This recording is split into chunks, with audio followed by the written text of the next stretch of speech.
Welcome to this week's Make It Monday. This is Betsy Veldman for Paper Tray Ink. I am up this week to share a technique with you, and so this week we are going to be doing some two-step masking. I chose to work with a label from Label Basics stamp set along with its coordinating die to create kind of a ghost effect using some two-step masking. So it's one of those fun things that kind of makes your recipient of the card do a double take and say, hey, how did she do that? So let's get started. Alright, so I'm starting out with a 4 by 5 1/4 inch piece of vintage cream cardstock. And I'm going to take the largest angled label from the Label Basics stamp set. And I'm going to go ahead and I'm going to stamp that with True Black ink.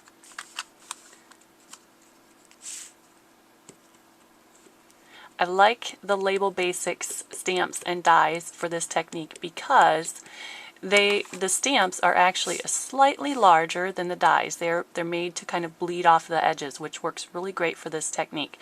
So I'm stamping it just to the left of center and towards the bottom of my cardstock piece. Now I'm going to take a piece of very lightweight vellum. This is not paper tray vellum. This is just something I picked up at the craft store. It's just a 4 1/4 by 5 1/2 inch piece of vellum. And I'm going to take the coordinating die, the same die as I used my stamp. It's the largest angled label die. And I'm going to die cut it in out of my vellum in pretty much the same area that I stamped it in. It doesn't have to be exact. Just kind of get it in the general vicinity of where you stamped your label on the front of your card. Alright, so there I have my die cut piece along with my label. You are going to need both of them. We are going to use both of them as masks, both the label itself and the outside, the negative portion. So now I'm going to go ahead and use some just temporary adhesive and put a little bit of that on there and lay it right over the top of my stamped label. Now I'm going to take the largest rose bloom from Rosy Posy, and I'm going to go ahead and ink that up with some Raspberry Fizz ink.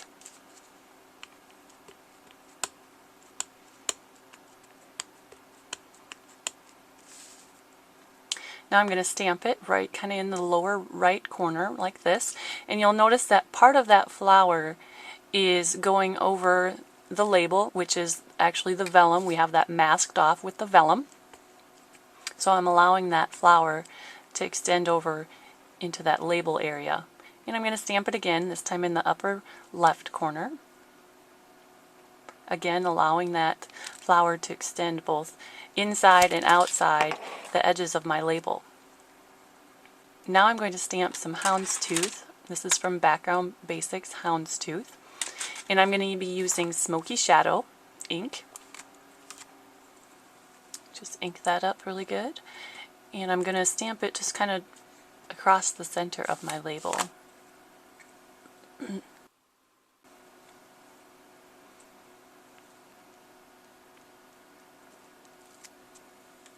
Alright, now I'm just going to keep stamping. I'm going to do the smaller rose bloom, also from Rosy Posy. And this time I'm going to use Summer Sunrise ink.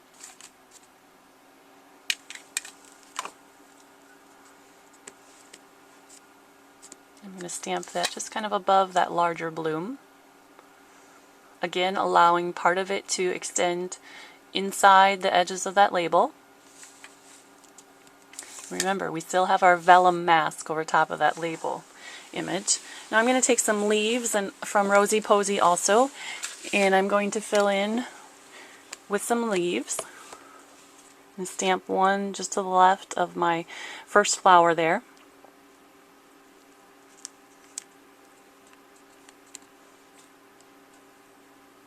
I'm going to do another one just off to the right.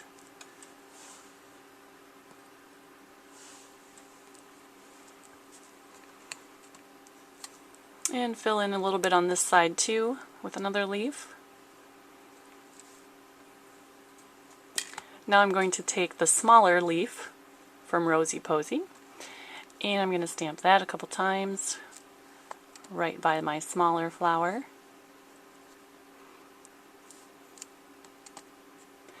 And stamp another one here by my second flower. Alright, so our first round of stamping is completed. We're going to remove that vellum label.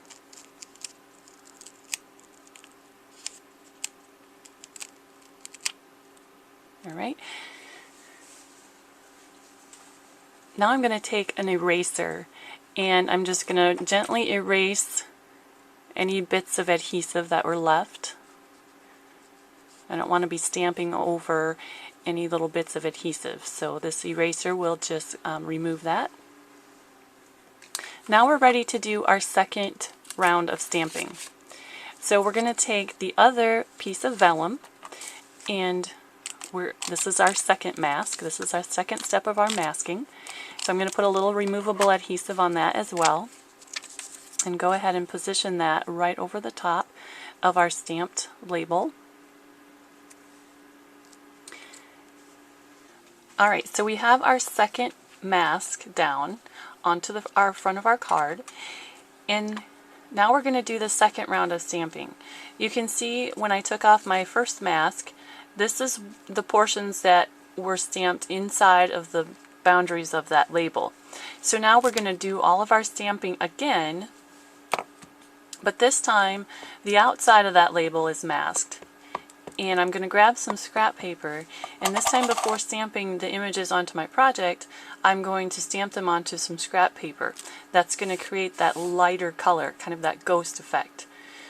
So I'm going to start off with that houndstooth background, and you can see I stamped it off once onto some scrap paper. And I'm just going to line it up again, clear stamps, that's the beauty of them. You can easily line them up with the previously stamped image. So now I'm going to move on to my larger roses using the Raspberry Fizz ink. And Raspberry Fizz is a really powerful color, so I'm actually stamping off twice with that before I'm stamping it onto my project. Here I'm just lining up that flower again. And remember, we have that vellum mask, and that vellum lets you see through so that you can line up your images. So there's the one in the lower right corner is finished. Now I'm going to move on and stamp the one in the upper left corner. And again, I'm stamping off twice with the Raspberry Fizz ink.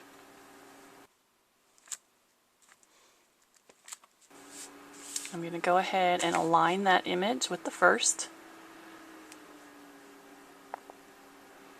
So there we go.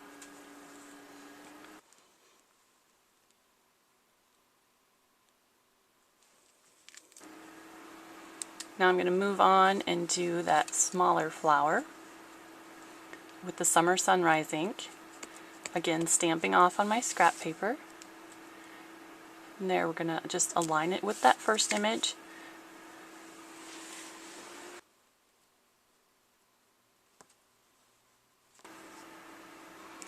Alright, now we can see by looking at our label mask that we removed that there's a little bit of a leaf down here on the bottom that we need to stamp again.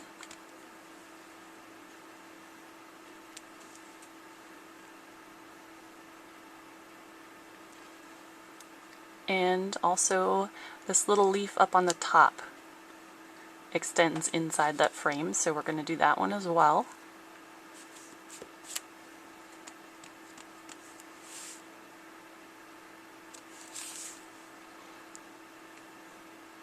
Now if you don't have any vellum on hand, you could use something else, as long as it's thin enough and transparent enough that you can see through it to align your images. So our stamping is done, and so we can go ahead and take that mask off, and we can see, carefully remove that there, and there we can see the effect. And I'm going to take my eraser and I'm going to go around and make sure that I don't have any little bits of adhesive left on there. Just brush that off.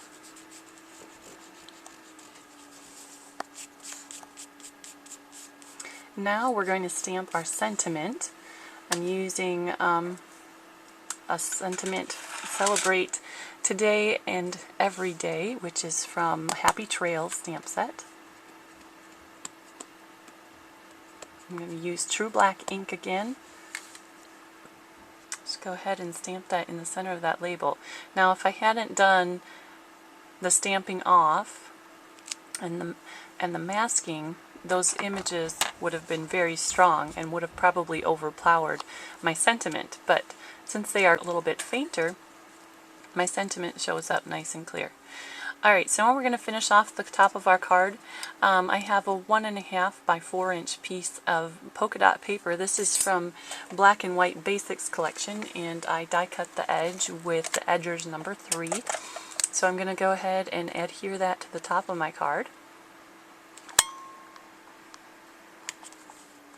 And then I have a 4.25 by 5.5 inch card base ready to go that I made from Raspberry Fizz cardstock. So I'm going to go ahead and adhere that.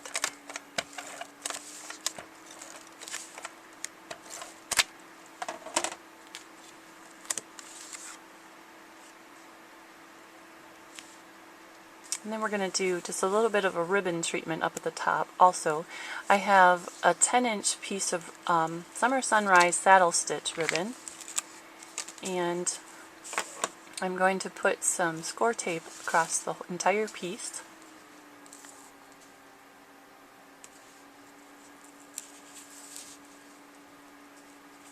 Tear that off. I'm going to go ahead and peel off the liner. I'm going to start with one end, and I'm going to adhere it up along the top edge of that pattern paper, starting right about there. I'm going to flip it open and wrap it around the inside.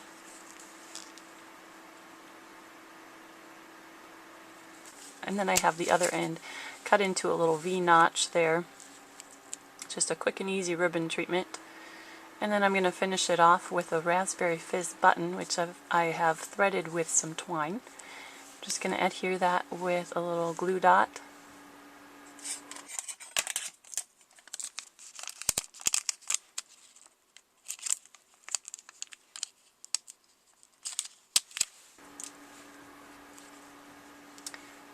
And with that, our card is finished. Thank you for joining me today. I can't wait to see your take on today's technique. This has been Betsy Veldman for Paper Tray Ink.